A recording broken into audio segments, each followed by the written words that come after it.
Hello guys, welcome to the channel. आज मैं आपको बताने वाला हूँ आसमान के इंतकाम और लव लॉजिक रिवेंज का एपिसोड नंबर 23। तो चलिए शुरू करते हैं। इस एपिसोड की स्टार्टिंग में मूसा को ओजान और भी इन्फॉर्मेशन निकालने के लिए बोलता है मेरिट के बारे में, और दूसरी तरफ चाला बहुत ज़्यादा ही परेशान थी बिकॉज मेरिट मिलेनियम सॉफ्ट ही आ रहा था। ये सारी बातें चाला सीनियर को बताती हूँ और सीनियर बोलता है कि तुम चिंता मत करो, मैं कुछ देखता हूँ। और जब मेरिट मिलेनियम सॉफ्ट पहुँचता है तो वहाँ के जो स्टाफ रहते हैं वो उसे एक सीक्रेट ऑफिस में ले जाकर बैठा देते हैं जहाँ पर कि सीनियर सिर्फ जा सकता था। बेसिकली हम कह सकते हैं कि वो सीनियर के स्टाफ थे और सीनियर ने उन्हें पहले ही कॉल करके बोल दिया था मेरिट को रोकने के लिए। उसके बाद फिर अकरम, याल्किन और मैनिस्की बैठ करके अपने खर्चे जोड़ते हैं और अपने डेप्ट को कम करने के लिए बारे में विचार करते हैं। उसी पल वहाँ पर एलिफ आ जाती है और अकरम वहाँ से चला जाता है। और एलिफ से मिलने के बाद वो बोलता है कि अब सब कुछ ख़त्म हो चुका है बिकॉज मैंने अंगूठी उतार दी है तो ये अब वैलिड नहीं रह गया।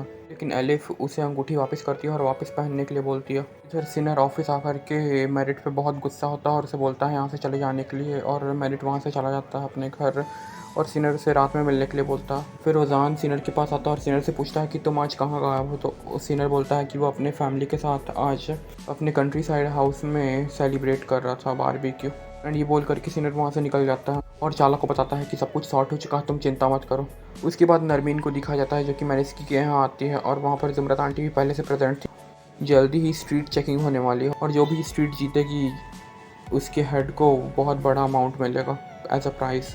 फिर मैनिस्की पूछती है कि क्या वो उससे अपना डेप्ट पूरा कर सकती है। नरमीन बोलती है कि आराम से आपका डेप्ट उससे पूरा हो जाएगा। और अब ज़ुमरत आंटी और मैनिस्की ठान लेते हैं कि उन्हें वो जीतना है। इधर चाला अपने डैड आरिफ को अपने घर पे ड्रॉप करती है और फिर ऑफिस के लिए आ जाती है। फिर ज़ुमरत आंटी और मैनिस्की अपनी स्ट्रीट पे निकल जाते हैं सभी लोगों को डिसिप्लिन सिखाने के लिए, और ये जो भी इररिलेवेंट थिंग्स कर रहा था उन्हें रोकते हैं और बोलते हैं कि आप ठीक से करें। अब ईसरा और रज़ान को मेरिट का एड्रेस मिल चुका था और फिर वो लोग मेरिट के एड्रेस पे जाते हैं और बेल रिंग करते हैं। और दूसरी तरफ चाला भी मेरिट के एड्रेस पे जाती है और बेल रिंग करती है, लेकिन कोइंसिडेंटली दोनों में से कोई नहीं मिलता। एंड ओजान जिस एड्रेस पे पहुंचा था वहाँ से मेरिट पहले ही लीव कर चुका था और चाला अब मेरिट से मिलती है और उसे समझाने की कोशिश करती है। और इधर ओजान को मेरिट का नंबर मिलता है और वो उसी टाइम पे कॉल करता है मेरिट को जब चाला उसके सामने प्रेजेंट रहती है। एंड अब मेरिट चाला दोनों बहुत ज़्यादा ही टेंशन में आ जाते हैं कि अब ओजान को ये नंबर कहाँ से मिल गया। इधर अकरम एलिफ को अपने से दूर करने के लिए अपने खालीपन का सहारा ले रहा था और बहुत सारी चीज़ें ऐसे दिखा रहा था जो कि सिर्फ खाली बैठे लोग कर सकते हैं जिनके पास कोई काम नहीं है। एंड गेस वॉट, एलिफ सारी चीज़ों में इंटरेस्टेड थी बहुत ज़्यादा। और जब अकरम हॉर्स रेसिंग देखने के लिए जाता है तो फिर एलिफ को पता चलता है कि उसके पास जो टिकट था वो भी उसी हॉर्स का था जो कि जीत रहा था, और वो बहुत खुश होती है और फ्री में सारे लोगों को चाय पिलवाती है वहाँ के। अब रात हो जाती है और फिर ईसरा अपने घर जाती है और फिर सभी लोगों से बात करती है और बोलती है कि आप लोग चिंता मत करें, हम अपना डेप्ट धीरे धीरे चुका देंगे। इधर रोज़ान अपने घर आता है और फिर चाला के साथ डिनर करने वाला रहता है। तभी ओजान उससे उसके एक्स फियांसी के बारे में पूछता है और चाला बोल देती है कि वो मर चुका है। अब ज़ुमरत आंटी बहुत ज़्यादा ही परेशान हो गई थी एलिफ से और फिर वो अपने बेटे को कॉल करती है और बुलाती हैं घर की ये लड़की को वीना में एडमिशन हो गया लेकिन ये जाना नहीं चाहती है, प्लीज़ तुम आकर इसे समझाओ। और इसी वक्त ओजान मिलेनियम सॉफ्ट के घर से लीव कर जाता है। इधर सीनियर मेरिट से मिलने जाता है और फिर मेरिट उससे 100 मिलियन यूरोस की डिमांड करता है सब चीज़ साइलेंट रखने के लिए, मगर सीनियर उसे हाफ का ऑफर दे करके वहाँ से आ जाता है और मेरिट बोलता है कि वो इसके बारे में सोचेगा। अब ओजान अपने घर वापस आता है और फिर एलिफ से बात करता है कि वो क्यों नहीं जाना चाहती। तो एलिफ ओजान को बोलती है कि वो अकरम के साथ रहना चाहती है और वो उसके साथ बहुत ज़्यादा ही खुश है। एंड फाइनली एलिफ ओजान को कन्वेंस कर लेती है अपने साइड करने के लिए। एंड एज एक्सपेक्टेड ओजान ज़ुमरत आंटी को तो मना ही लेगा। अगले दिन नरमीन आंटी को दिखाया जाता है जो कि बहुत ज़्यादा ही गुस्सा थी ज़ुमरत आंटी से बिकॉज वो बहुत ज़्यादा ही डिसिप्लिन फॉलो करवा रही थी सभी से। इधर जैनब को एक एड्रेस मिलता है जहाँ पर कि मेरिट गोल्फ खेलने जाने वाला था और वो इस बारे में ईसरा को बताती है और ईसरा जाकर ओजान को बता देती है। एंड ओजान अब प्लान करता है कि वो चाला के साथ उस एड्रेस पे जाएगा लंच के लिए। अब ज़ुमरत आंटी ने कुछ डिसिप्लिन के रूल्स फॉलो करने के लिए सभी मोहल्ले वालों को बोला था। फॉर एग्ज़ाम्पल सुबह 6 AM में सबको जॉगिंग करनी है उठ करके, अपनी स्ट्रीट को साफ़ रखना है, आप खाली नहीं बैठे रह सकते हैं और कार्ड्स बिल्कुल नहीं खेलने हैं रोड पे और ब्ला ब्ला बहुत सारे रूल्स थे। तो वो जान चाला के पास जाता है और उसे बोलता है कि चलो साथ में आज लंच के लिए चलते हैं, और चाला मान जाती है। इधर एलिफ और अकरम साथ में एक कैफ़े में जाते हैं खाना खाने के लिए और वहाँ पर एलिफ के दोस्त भी रहते हैं। और एलिफ से अब अकरम अपना पीछा छुड़ाना चाहता था ताकि वो वीना यूनिवर्सिटी जाकर वहाँ पर पढ़ाई करे। फिर इसरा को दिखाया जाता है जो कि मिसेस सैरफ से मिलती है, जो कि मिलेनियम सॉफ्ट की एक क्लाइंट थी, और वो इसरा को लंदन में एक जॉब ऑफ़र करती हैं, लेकिन इसरा उसे रिजेक्ट कर देती है। मगर मिसेस सैरफ उसे अपना कार्ड देकर बोलती हैं, अगर तुम्हारा माइंड चेंज हो जाए तो तुम मुझे कॉल करना। वेल, इससे आप कुछ एक्सपेक्ट कर सकते हैं कि कुछ बड़ा होने वाला है आगे। अब एलिफ का दोस्त अकरम से बदतमीज़ी कर रहा था और बोल रहा था कि तुमने इस लड़की को अपने प्यार में फंसाया और अब तुम इसके साथ रहना चाहते हो।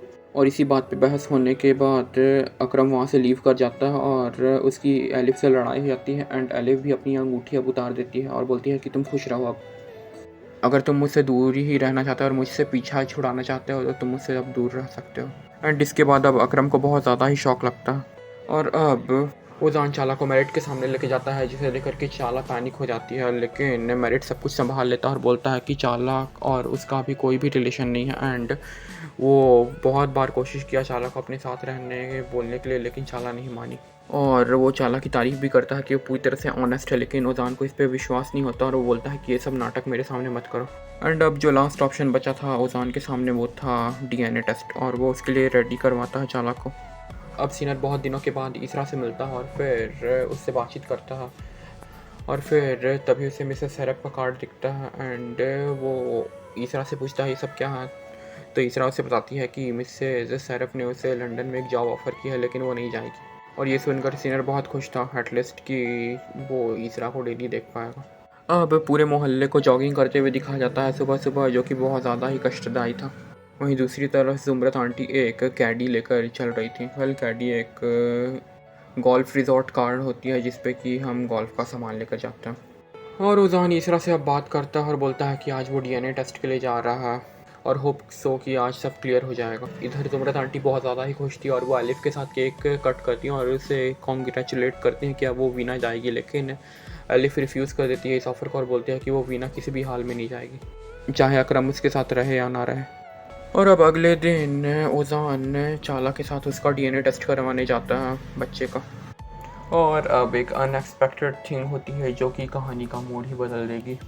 उस DNA रिपोर्ट में बच्चे का जो पिता था, गेस व्हाट, वो ओजान ही था। और ये देख कर के ओजान पूरी तरह से शॉक्ड हो जाता है और एक पार्क में इसरा से मिलने के लिए जाता है। इसरा अब बहुत ज़्यादा ही सैड हो गई थी और वो बोलती है कि अब मुझसे अब ये सब और नहीं होगा। एंड अब वो गिव अप करने के लिए बोल रही थी, लेकिन ओजान बोलता है चिंता मत करो, हम कोई रास्ता निकाल लेंगे। इसरा फिर बोलती है ओजान को कि तुम बहुत अच्छे पिता बनोगे और फिर वहाँ से लीव कर जाती है। एंड अब कहानी के ट्विस्ट के बारे में पता चलता है कि ये सब कैसे हुआ।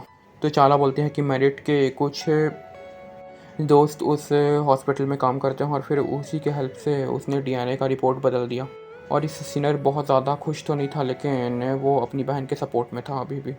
इधर एलिफ को पता चल गया था कि उसके दोस्त की बदतमीज़ी के कारण अकरम बहुत ज़्यादा गुस्सा हो गया और अब एलिफ उसके पास आती है और बोलती है कि तुम्हें अपने आप में कंट्रोल नहीं रखना चाहिए था उस टाइम पे जब मेरा दोस्त तुम्हें ऐसा बोल रहा था तो। एंड वो दोनों फिर से साथ हो जाते हैं और अब इसरा को घर आते हुए दिखाया जाता है और उसके माइंड में मिसेस सैरफ की बात आती है। एंड वो अब सैरफ का ऑफ़र एक्सेप्ट कर लेती है लंदन जाने के लिए। एंड गेस व्हाट, अब वो 2 दिन के बाद लंदन जाने वाली थी। इसरा इस बारे में ज़ैनब को बताती है और घर में जब इस बारे में पता चलता है तो मेरिस की बहुत ज़्यादा ही सैड हो जाती है, लेकिन वो भी रेडी थी ताकि अब इसरा ये सब सारी चीज़ों को भुला सके। अगले दिन इसरा ऑफिस जाती है और फिर अपना सारा काम अपने कलीग को बताने लगती है कि ये सब ऐसे होगा। तभी वहाँ पर रोज़ान आता है और उसे याद दिलाता है कि आज उन्हें एक मीटिंग के लिए जाना है। इसरा और रोज़ान बोट से नेक्स्ट साइड ऑफ टर्की जाते हैं मीटिंग के लिए, और जब वे लोग वापस आने वाले रहते हैं तभी हाई टाइड्स की वजह से वे लोग आज वापस नहीं आ पाते हैं और पूरा दिन साथ में इंजॉय करते हैं। दूसरी तरफ मेरिसी के स्ट्रीट में आज चेकिंग वाले आते हैं। स्ट्रीट के सारे लोग प्रोटेस्ट करने आ जाते हैं।